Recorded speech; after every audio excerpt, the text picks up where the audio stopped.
साथियों, आज का टॉपिक बेहद महत्वपूर्ण है। आज हम आपको लिखित में, रिटन में उस कानून के बारे में बताएंगे जिससे आप एससी एसटी की ज़मीन खरीद सकते हैं बिना परमिशन के।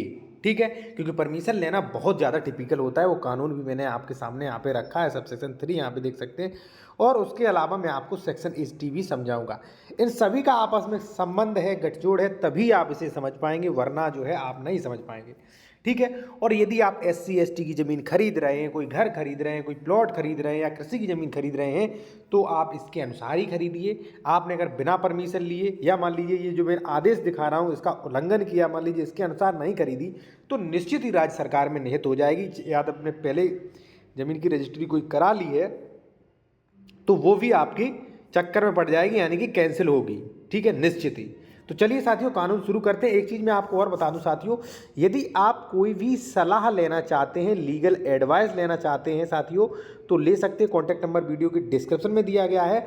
और एक चीज़ और, यदि मान लीजिए आप उत्तर प्रदेश में कोई प्रॉपर्टी खरीद रहे हैं, उसके डॉक्यूमेंट्स चेक करवाना चाह रहे हैं, खतौनी, रजिस्ट्री, डबल रजिस्ट्री तो नहीं, तो वो भी करा सकते हैं आप। ठीक है साथियों, एक चीज़ मैं आपको बता दूँ कि नई राजस्व संहिता जो है 2016 वो ये प्रावधान करती है, सेक्शन 81 क्या, कि यदि मान लीजिए आपने धारा 80 करवा ली किसी जमीन की, ठीक है, तो यहाँ धारा 80 के अधीन घोषणा की जाए, वहाँ ऐसी जोत से संबंधित भाग के संबंध में निम्नलिखित परिणाम होंगे। ठीक है, जैसे मान लीजिए हरिजन ने भी, किसी एससी एसटी के वर्ग के व्यक्ति ने भी, यदि वो जमीन जो है साथियों, वो अगर सेक्शन 80 करवा लिए, तो सेक्शन 81 क्या कहता है, क्या परिणाम निकलेंगे 80 के, कि भूमि के अंतरण के संबंध में, यानी कि ट्रांसफर के संबंध में इस अध्याय द्वारा अधीन आरोपित सभी निबंधन संक्रमणीय अधिकार वाले भूमि दर पर लागू नहीं रह जाएंगे। निबंधन यानी कि रिस्ट्रिक्शन, नियम किस अध्याय के, अध्याय 9 के।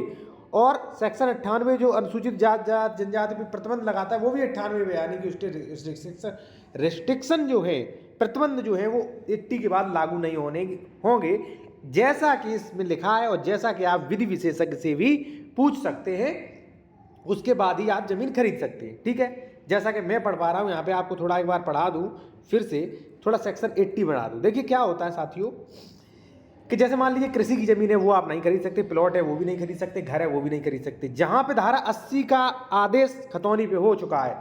ठीक है, धारा 80 क्या होती है, धारा 80 यानी कि कृषि भूमि को गैर कृषि भूमि में परिवर्तित कराना। ठीक है, यहाँ पे क्या लिखा है, औद्योगिक, वाणिज्यिक व आवासीय प्रयोजनों के लिए जोत का उपयोग। ठीक है, कोई कृषि भूमि जो है वो औद्योगिक यानी कि उद्योग लगाने के लिए, वाणिज्यिक या मान लीजिए रहने के लिए, जहाँ संक्रमणीय अधिकार वाले भूमिधर अपनी जोत या उसके भाग औद्योगिक वाणिज्य प्रयोजन के लिए उपयोग करता है, वहाँ उपजिलाधिकारी सुप्रीणा से ऐसे आवेदन किए जाने पर यथा जांच करने के बाद घोषणा कर सकता है वह भूमि कृषि से भिन्न प्रयोजन में लाई जा रही है। ठीक है साथियों, एक चीज मैं और बता दूं कि बिना सेक्शन 80 का आदेश हुए वो जमीन जो है अकृषित नहीं मानी जाती है। ठीक है, यदि आपने रजिस्ट्री करा ली आवासीय लिख के, तो रजिस्ट्री कैंसिल होगी निश्चित, 100%, कोई नहीं बचा सकता। ठीक है, अब साथियों मैं यहाँ पे बताता हूँ कि धारा 80 में आपने जो है, मान लीजिए कोई एससी एसटी व्यक्ति था, ठीक है, उसने क्या किया, अपनी जमीन जो है वो उसकी धारा 80 करवा ली।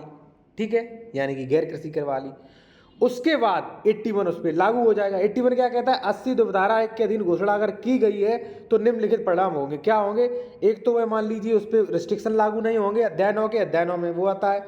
ठीक है, और दूसरा जो है वो होता है कि कोई भी उक्त घोषणा दिनांक अनुगामी कृषि वर्ष से प्रारंभ में से भू राजस्व का भुगतान मुक्त होगी, यानी कि लगान मुक्त हो जाएगी, उस पर लगान नहीं लगेगा। ठीक है, और तीसरा, भूमिधर न्यायागमन के विषय में उस व्यक्तित्व विधि से नियंत्रण किया जाएगा जिससे वह अधीन हो, यानी कि उसी विधि से नियंत्रण किया जाएगा। ठीक है, भले ही सेक्शन 80 हो गई है उसके बाद भी साथियों।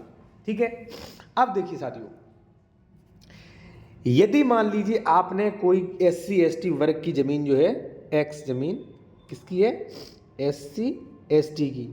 ठीक है, अगर मान लीजिए कृषि की जमीन आपने बिना परमिशन के खरीद ली, किसके, बिना परमिशन के, तो साथियों ये जमीन की रजिस्ट्री कैंसिल हो जाएगी। ठीक है, इसमें से प्लॉट भी बिना परमिशन के खरीद लिया, कैंसिल हो जाएगा। ठीक है, लेकिन मुझे लगता है ये मुझे नहीं लगता है, आप विधि विशेषज्ञ से भी देखिए, मेरी राय है कि विधि विशेषज्ञ जो है वो आपका उससे बात करके ही खरीदें, कि ये सेक्शन ये कहता है, यदि मान लीजिए आपने इस एक्स जमीन का, जो मैंने अभी एक्स जमीन बताई थी, इसका आपने सेक्शन 80 करा लिया है, सेक्शन 80 से एक्स जमीन का, तो उसके बाद आपने प्लॉट खरीद लिया है तो रजिस्ट्री कैंसिल नहीं होगी साथियों, ठीक है। जैसा कि आप यहाँ पे देख सकते हैं ये तीनों पढ़ के, ठीक है। बाकी कोई आपका कन्फ्यूजन है, कोई भी लीगल एडवाइस है या उत्तर प्रदेश में जमीन खरीद रहे डॉक्यूमेंट चेक करवाना चाहते हैं तो संपर्क कर सकते हैं। कॉन्टैक्ट नंबर वीडियो की डिस्क्रिप्शन में दिया गया है।